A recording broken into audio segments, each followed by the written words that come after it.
En la clase 3 típicamente se empieza a abrir el ángulo, por eso que la cara se alarga y que la mandíbula baja también. Son datos importantes. Mandíbulas largas también, componentes muy largos también. Y generalmente, como ocurre todo esto, hay una compensación de tipo dental. ¿Qué ocurre entonces? Se empiezan a inclinar los incisivos inferiores. Estos son datos importantes que hay que manejar siempre en las entonces vamos a ver. Manuel lo maneja de esta manera, me gusta cómo lo maneja. Hace un análisis sagital y uno transversal. ¿Cómo es el sagital, el antero posterior? ¿Se acuerdan que en las clases 2 era más importante la parte transversal? En la clase 2, ¿qué corrigía en la clase 2 generalmente en crecimiento? Un maxilar más amplio permitía un avance mandibular.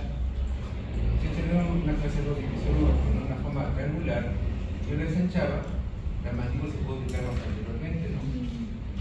Entonces, esto lo favorecía mucho. Entonces, la parte transversal es muy importante. En clases 3, la parte sagital es más importante.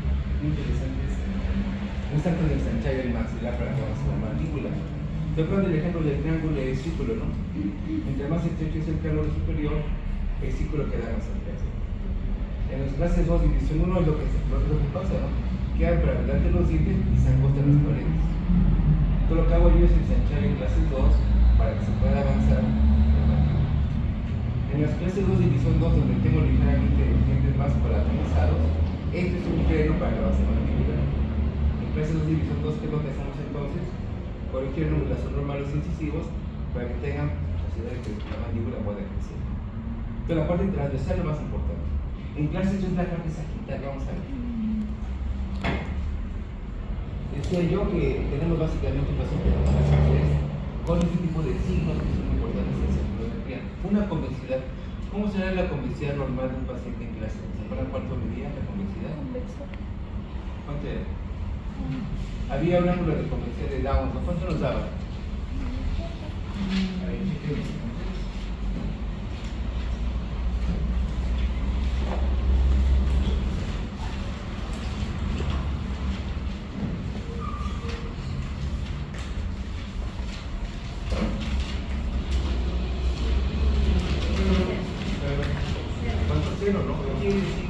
¿Cuáles son los puntos de convexidad? A ver, acuérdense, digamos. N a hipogonio, ¿no? N en la frente, A en maxilar hipogonio. ¿Cómo debe estar en 0 grados? Prácticamente parejo. Por lo tanto, la normalidad es que esté pareja o ligeramente convexa. ¿Cómo se ven clases 3 o tendencias clases 3? Negativo. Son valores no normales o bien valores negativos. ¿Sí? Recuerden que en un paciente damos un piso de división permanente, pero en un paciente en crecimiento la mandíbula debe estar más atrás regularmente y ligeramente retrógrada. Es una ligera convexidad. Entonces, si está demasiado recto, 0 grados, o incluso negativo, que junto a esta fase de hipogonio se pierde como esto, esto me da un fuerte de que hay un clase 3 en potencia, ¿no? El ángulo NL, ¿cómo se entiende el ángulo NL? ¿Cuánto mide normalmente? 2. 2 grados positivos, ¿no? ¿Cuál está delante? ¿El punto A o el punto B? A. Entonces, si el ángulo está hacia atrás, o sea, si el ángulo empieza a reducirse, en lugar de 2 que fuera 0 o menos 1, menos 2, ¿qué quiere decir? Tenemos ese clasificación. Estos son datos pero son muy buenos en un paciente en crecimiento, ¿no? Entonces, tenemos valores menores a negativos. La concavidad de la dura. Otra importante es la posición mandibular. El ángulo facial para la mandíbula son valores mayores que realmente, ¿no? Una cara alargada es una cara típicamente de clase 3. El SNM, ¿cuánto tiene que medir normalmente? ¿Cuánto es el SNM normal? Ahí también tenemos que dar 2 grados, ¿no? Y el SNM tiene que ser saludable. 80 grados. O sea que si el SNB es mucho más grande, quiere decir que tenemos una mandíbula más grande. Estos son datos de Gauss, Stene, que podemos entender ya como pequeña complejidad de crecimiento y por algún motivo puede ser algo genético o adquirido, alguna posición baja de lengua adquirido, o genético, alguna cuestión hereditaria, hace que el paciente se convierta en clase 3 y más avanzado. Y por supuesto que decía yo, dirección de crecimiento son valores grandes, ángulo gonal grande, eje Y grande, el eje facial, toda la cara está cortada en el sentido de orar, en el sentido de la manualidad de ritmo. Valores mayores. Pues si tengo un paciente así, tenemos que tratar de forma ortodóntica o ortopédica, vamos a ver qué cosas tenemos, ¿no? Por la parte dental, ¿cómo compensa en la naturaleza este tipo de comportamiento de crecimiento? Básicamente la relación molar puede quedarme en clase 1 o bien puede ser en clase 3. Si fuera una dentición mixta, ¿cómo sería el plano terminal? ¿Se acuerdan del plano terminal? ¿Cómo? Recto puede ser como para clase 1, pero a lo mejor con escalones exagerados, ¿se entiende cómo se hace? ¿No? Entonces ahí el comportamiento, digamos, del cambio dental o la exfoliación del segundo molar es muy importante. Y yo ya lo hablé con clase 2, ¿no? Si tengo un plano terminal recto, pero el molar superior tiene circulación primero que el de abajo, el molar cae en clase 2. Y abajo es igual también, si se escuela demasiado temprano, el molar puede avanzar hasta clase 3, escalón inicial exagerado, ¿no? Cuidado con la exploración. Ese cambio de dentición es muy importante conservarlo para que no se altere. Los caídos típicamente contactan, pero a veces los también en clase 3, están ligeramente adelante. Recuerden que la vertiente mesial superior contacta con la vertiente distal del inferior, el canino. ¿Sí se acuerdan de esto, no? Bien. ¿Cómo son los incisivos? Generalmente arriba se encuentra, a lo mejor incluso puede estar borde a borde. Puede haber una bordea cruzada anterior, sobre todo el tipo 3, clase 1, esquelética, pero tipo 3 con un comportamiento de los dientes anteriores, que te van a que están ligeramente palatizados los superiores a lo mejor, o bien se compensa si la mandíbula avanza un poco más. Estos son ligeramente normales o se palatizados, ¿no? En cambio, los inferiores generalmente están ligeramente igualizados, ¿no? Y hay apiñamiento por el lado. Con mucho cuidado porque eso implica que ya de entrada, ¿se acuerdan cuánto era el IMPA normal? 90. 90 grados, ¿no? Damos cuánto dice 91.4. Sí le saque 90 grados, ¿no?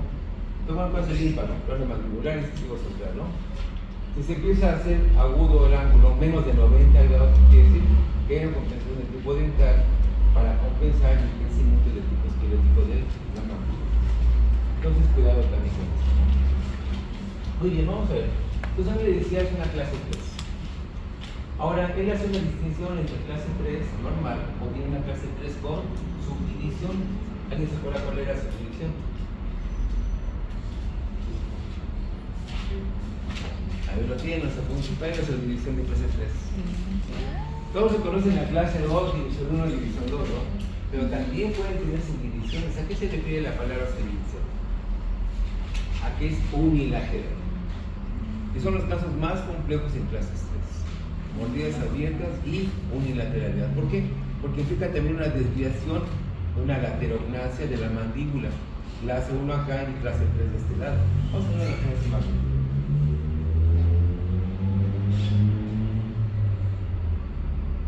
Este es el dibujo de Anglin. Más de 100 años tiene este. Esta clase X es la clase molares. Pueden ver aquí, construyen el surco está mucho más atrás. ¿Sí? Pero no tanto como del lado contrario, vamos a ver otra imagen. Pero es una clase 3, no contacta cúspide con surco.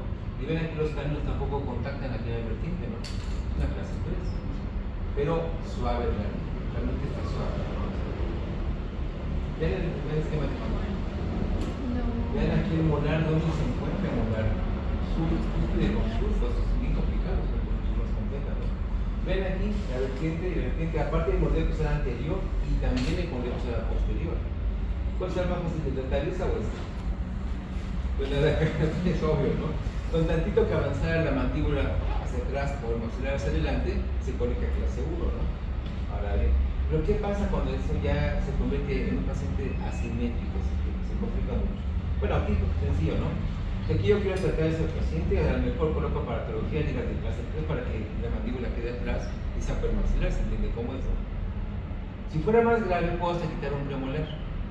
Cuando paso de la fase ortodóntica a la fase quirúrgica, la diferencia está en que si yo quito un premolar inferior, yo puedo distanciar el canino inferior, por así decirlo. Si tuviera un poco más fuerte este tipo de clase 3, la forma de pensar siempre con una ortodoncia es la siguiente, ¿no? Si este diente no llega a contactar acá y yo no puedo hacer un cambio de maxilares, lo que hago es un cambio de tipo dental. ¿Cómo compenso? Quito acá un diente y gano espacio distal. Llega a clase 1, ¿estamos de acuerdo? Entonces aquí yo quisiera, si no hubiera comportamiento mandibular diferente de crecimiento, pues quito a lo mejor este diente o este diente, creo un poco de espacio distal y que me clase. ¿Queda claro, no? Ahora, lo puedo hacer de este lado. Quito yo el premolar inferior y distal hasta acá, me queda en clase 1, ¿no? Entonces uno como ortodoncista ve eso, ¿no? Si de distancia quitando este y eso corriendo hasta acá, me queda el canino acá, aún así tengo clase 3, es un paciente quirúrgico.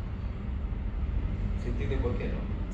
Porque aunque llegara hasta acá a la mejor, tendría que esos dientes reinclinarlos bastante, ¿se entiende para qué? Para que la mordida se descruce. Si tengo un paciente así, hay que pensar que va a ser de tipo quirúrgico el paciente. Eso no queda bien. Y en tipo quirúrgico lo que hacemos es una descompensación.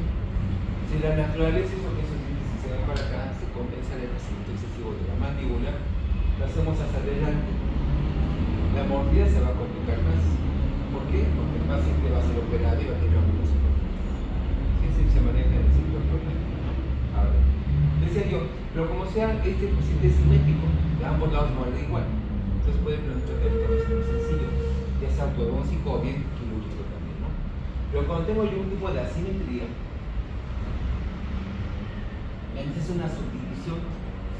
Entonces son unas características, pero realmente aquí tenemos que solamente una mitad de la compra. Y vean aquí, ustedes entonces aquí es una clase 1 de este lado, con clase 1 canina, pero vean de este lado tengo una superclase 3 igual también canina. ¿Qué me está indicando? Que tengo una asimetría, la mandíbula está rotada. Y ahí si hiciera nada más ortodoncia, quitar un premolar, tendría que mover para un lado todos los dientes, es bastante complejo eso. Ahí casi siempre son de tipo quirúrgico los pacientes. Todo lo que interesa es que sea igual de ambos lados, eso es muy importante. La teoría del crecimiento mandibular es muy importante. Bueno, entonces decía yo, la clase 1, 2, 3 de Angle la puedo mejorar todavía de Dewey, manejando la maloclusión como clase 1, pero daba 3 tipos, porque hay que diferenciar entre clase 3 y clase 1, tipo 3. ¿De qué habla de esto? El Dewey decía, bueno, eso es en 1919. Decía, la clase 1, tenemos en cuenta que es una neuroclusión, le puso nombre de neuroclusión, no fue doctor Angle. Puede ser tipo 1 cuando son los dientes, aquí dice ponche, quiere decir el apiñamiento. Ese es el tipo 1, es el más común, ¿no? Pero también puede ser un tipo 2, donde tengo una clase 1 molar, pero tengo dientes superiores labializados. Que uno puede confundir con un paciente de clase 2 y no de clase 2. Esqueléticamente es clase 1. Esa es la que me interesa, ¿no? El tipo 3. Que es clase 1. O sea, esqueléticamente el componente mandibular es bueno, son buenos en crecimiento, pero está la mordida invertida, ¿no? Inversión de los anteriores superiores.